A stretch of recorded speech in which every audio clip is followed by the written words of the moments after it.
What we're making on the homestead today is blueberry walnut bread, and what you're going to need is about a cup of walnut cut up. You're going to need 1 3/4 of a cup of all-purpose sugar, flour. You're going to need 2/3 of a cup of sugar. You're going to need 1½ tablespoons of baking soda. You're going to need half a teaspoon of salt. You're going to need half a teaspoon of baking soda. You're going to need 1 orange, which we have 2 clementines or mandarins, however you want to call them. You're going to need 2 tablespoons of butter or margarine. We're going to need boiling water, and that's just a little bit. 1 egg beaten, we're just going to beat that in a second. And another 1/4 of a cup of flour. So I'm just going to get the mixer ready and I'll bring you back. In your mixer, you're going to mix your flour, your sugar, your salt,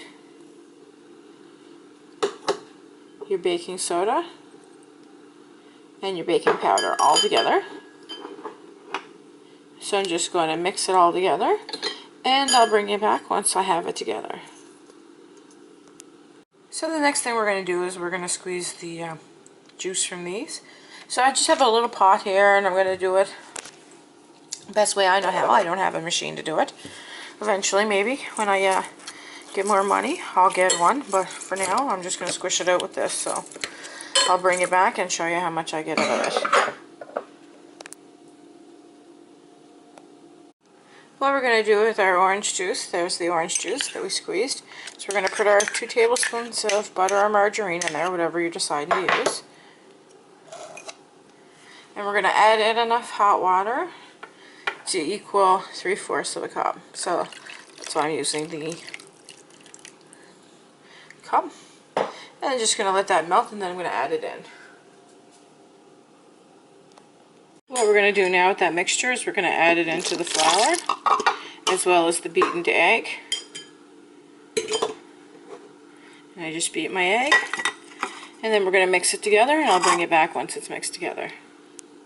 So what you're looking at is you're going to reserve the orange skin from the orange, and hopefully you did that, and we're going to put that in there now.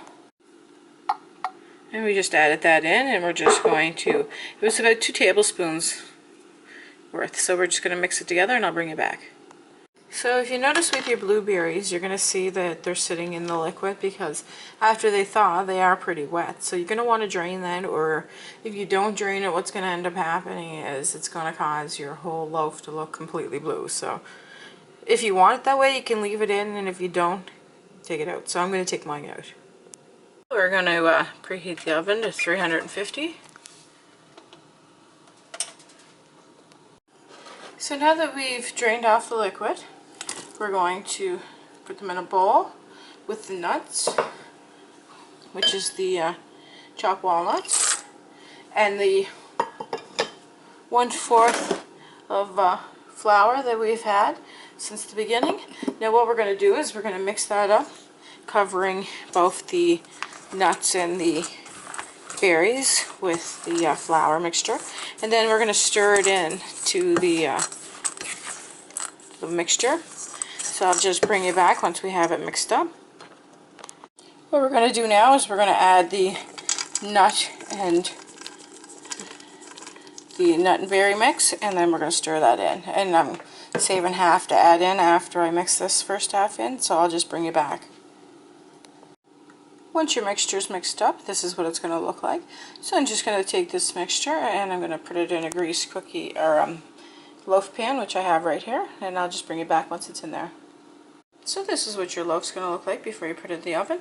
So we're going to bake it in the oven at 350 degrees, and we're going to bake it for probably 55 to 60 minutes. So I'll bring it back. We just took our blueberry walnut loaf out of the, or bread, or however you want to say it, out of the oven, and this is what it looks like. So we're just going to let it cool, and then we'll move it to a rack, and I'll cut it and show you what it looks like. So I just wanted to show the texture once you cut the loaf, what it's going to look like on the inside. So like, subscribe, and thanks for watching.